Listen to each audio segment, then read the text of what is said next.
तो सिंह लगन के लिए हम चर्चा कर रहे थे राहु की प्लेसमेंट के बारे में। इस वीडियो में देखेंगे अब आपके फोर्थ हाउस के लिए। मान लो अगर आपका राहु वृश्चिक राशि में आपके फोर्थ हाउस में स्थित है तो ऐसे में राहु आपके जीवन पर कैसा प्रभाव डाल सकता है। यहाँ पे देखिए, वृश्चिक राशि में अगर राहु होगा तो ये उतना अच्छा नहीं माना जाएगा। हालांकि जो डोमेस्टिक लाइफ है और जो कैरियर है उसमें एक अच्छा बैलेंस नहीं बन पाता जातक के, और शुरुआत में जातक को काफ़ी ज़्यादा हार्डवर्क भी करना पड़ता है। इवन जातक को अपने फैमिली के साथ काफ़ी ज़्यादा इश्यूज फेस करने पड़ेंगे और उसको अपने घर परिवार पर बहुत ज़्यादा खर्चा भी करना पड़ेगा। ऐसा जातक बहुत ज़्यादा मिस्टीरियस हो सकता है, बहुत ही ज़्यादा कल्पना शक्ति उसमें हो सकती है, पर वो उसका अच्छे से इस्तेमाल नहीं कर पाता। ऐसा राहु बहुत अच्छा घर गाड़ी वगैरह के लिए ऑब्सेशन देगा। हालांकि ये राहु आपको फॉरेन सेटल करने में बहुत बड़ी भूमिका निभाएगा। अगर आपका फॉरेन सेटलमेंट नहीं भी होता है तो भी आपको ज़्यादातर केस में विदेश यात्रा या विदेश से जोड़ता रहेगा या किसी भी तरीके से लंबी दूरी की यात्राएं देगा। तो ऐसे में अगर आपका करियर का संबंध विदेश से बनता है या कोई आप बिजनेस करते तो अगर बिजनेस का संबंध विदेश से बनता है तो ज़्यादा बेटर होगा। ऐसे जातक को शुरुआत में करियर को लेकर डिससेटिस्फेक्शन बहुत ज़्यादा फेस करना पड़ेगा, इसलिए इसका असर आपकी डोमेस्टिक लाइफ पर भी पड़ेगा। अब यहाँ देखिए, मंगल इस हाउस के स्वामी है और मंगल आपके चार्ट में कारक ग्रह भी हैं, बट यहाँ आपको देखना होगा कि वास्तव में राहु के साथ कोई भी ग्रह स्थित है या नहीं, क्योंकि राहु अपने साथ बैठे हुए ग्रह को मल्टीप्लाई करेंगे, उस ग्रह की क्वालिटीज मल्टीप्लाई होंगी। तो आपको ये भी देखना होगा कि वो ग्रह आपके चार्ट में कौन कौन से भावों को रिप्रेजेंट कर रहे हैं। अब आपको उन भावों पर फोकस करना और उन भावों से रिलेटेड काम करना आपके लिए आसान हो जाएगा। कहीं ना कहीं उन भावों से जुड़े हुए कामों में आपको डिसीजन लेना या कोई भी पर्टिकुलर टारगेट प्राप्त करना इजी होगा। राहु यहाँ मेंटल स्टेटस पे काफ़ी ज़्यादा असर डालते हैं और इस वजह से आपकी मानसिक स्थिति में काफ़ी बार उतार चढ़ाव आते रहेंगे। अगर मान लो आपका चंद्रमा पीड़ित स्थिति में है चार्ट में, तो ऐसे में काफ़ी ज़्यादा दिक्कतें आ सकती हैं और मानसिक तौर पे आपकी स्टडीज़ वगैरह या आपका शुरुआती करियर बहुत ही ज़्यादा प्रभावित हो सकता है।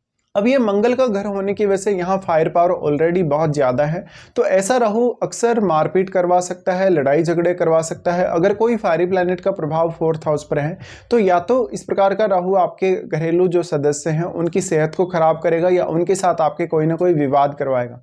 ऐसे में राहु कभी भी आपको धैर्य प्रदान नहीं करता, तो शुरुआती जो एजुकेशन रही है वो आपकी बहुत ज़्यादा प्रभावित रही होगी और साथ साथ में फैमिली का जो सपोर्ट है शुरुआत में बहुत अच्छा रहा होगा।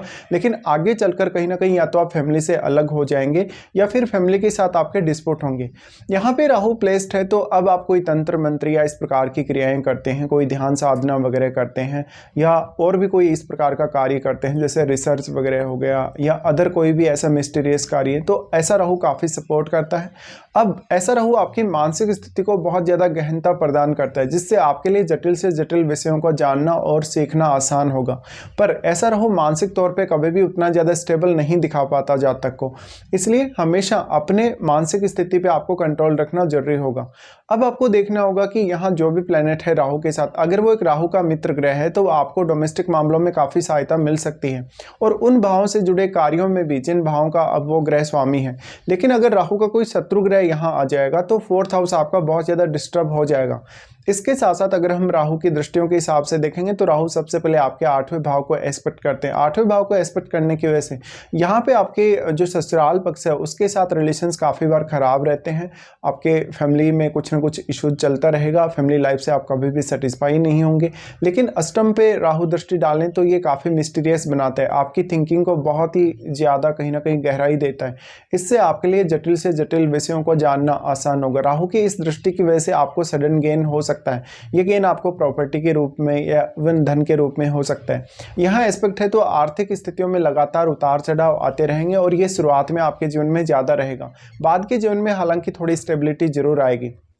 राहु का अष्टम पर दृष्टि होने से हमेशा आप अष्टम भाव को लेके बहुत ज़्यादा सोचते रहेंगे लाइफ में और एक डर सा आपके मन में हमेशा बना रहेगा। अपने रिलेशंस को सबसे ज़्यादा सीरियसली लेना चाहिए, जैसे कि पार्टनर के साथ या फैमिली के सदस्यों के साथ, क्योंकि इससे राहु आपके ज़्यादातर जो रिश्तों में कहीं ना कहीं प्रॉब्लम्स है वो लाएगा।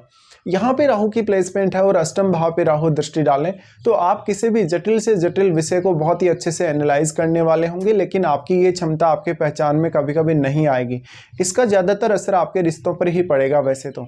बट अगर आप अष्टम भाव से रिलेटेड कोई काम कर रहे हैं, अष्टम भाव से रिलेटेड कोई रिसर्च वगैरह कर रहे हैं, कोई जासूसी से रिलेटेड काम कर रहे हैं या कोई बहुत गोपनीय काम कर रहे हैं, तो यहाँ राहु आपकी काफ़ी ज़्यादा मदद कर सकते हैं। तो मान लीजिए अगर आपने ऐसा कोई प्रोफेशन चुना है जिसमें अष्टम भाव का रोल काफ़ी ज़्यादा है, तो ऐसे में राहु का आपको अवश्य ही सपोर्ट मिल जाएगा।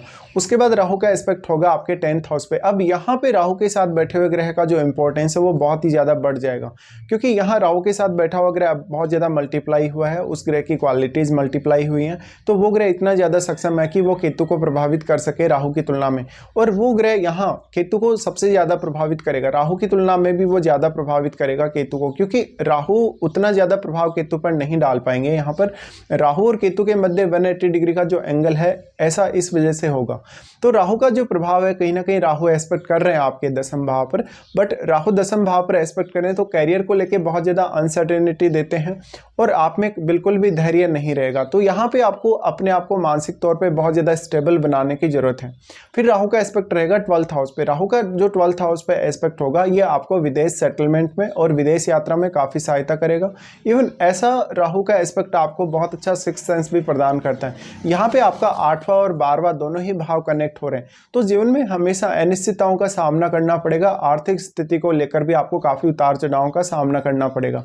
राहु के इस एस्पेक्ट की वजह से आपके कभी भी खर्चे नहीं रुकेंगे, आपकी इनकम सोर्स बहुत ज़्यादा हो सकती हैं, लेकिन कहीं ना कहीं वो जो इनकम होगी उसको सेविंग करने में या उसको मैनेज करने में आपको हमेशा दिक्कतें रहेंगी।